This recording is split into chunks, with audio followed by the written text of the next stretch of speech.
This tutorial will describe the general usage of the Oliver Hazard Perry class FFG 7 sonar stations. It will briefly describe all sonar stations on the FFG 7 and how to successfully operate those stations in conjunction with the nav map screen. For detailed information on the FFG 7 sonars and all other components of the game, we encourage you to consult the manual. The FFG towed array is a passive sonar that is towed behind the ship at the end of a towed cable. Towing the sonar at the end of a cable reduces on-ship self-noise that interferes with sonar detection and allows the sonar to be towed below the acoustic layer to better detect deep contacts.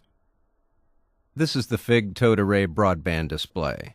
The FFG's towed array sonar system will automatically tag every contact it holds detection upon. The tag summary table in the upper left lists all the contacts that have been automatically tagged by the sonar system.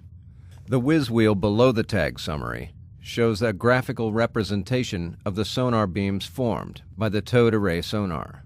The towed array has 22 beams, 2 end-fire beams, one looking forward and the other looking aft, and 20 conical beams between the 2 end-fire beams. The conical-shaped beams lead the 2 initial contact bearings, the true bearing and the ambiguous bearing, equally spaced from the heading of the towed array. The waterfall display on the right shows a number of degrees from the array heading to the target for either a port or starboard target. Marking a contact will assign track numbers to the contact and display the contact on the nav screen. Bearing ambiguity can be resolved by changing array heading and watching the relative bearing to the contact in the waterfall display. If the true bearing is to starboard, then a course change to starboard will reduce the relative bearing. The contact will move up the waterfall. The same is true for a port course change and a true port bearing.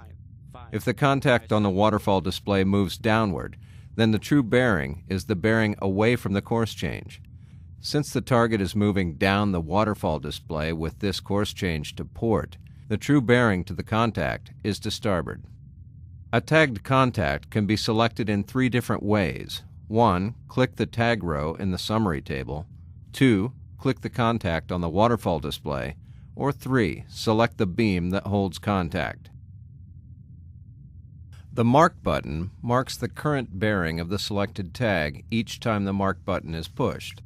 Assigning a sonar tracker to a tag will update the bearing every 2 minutes on both the nav and the TMA screens. The LOFAR search screen displays the 22 towed array search beams and the assigned tags in each beam. Selecting a beam and then clicking the single beam button will display the selected beam in an expanded beam format.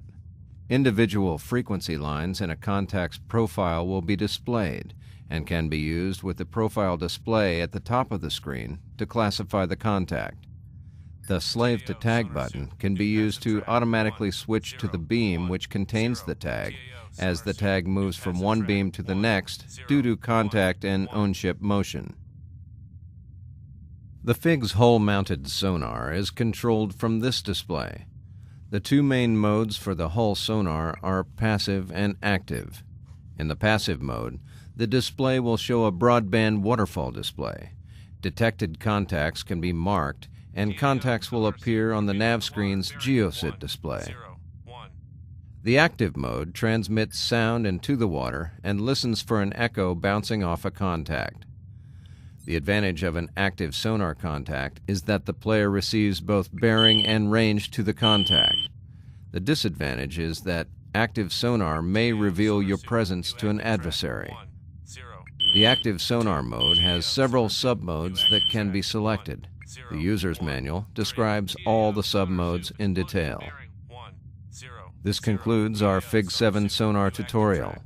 Please consult the manual for a more detailed description of how to use the FFG 7 sonar stations and tactics to employ those stations successfully in the game.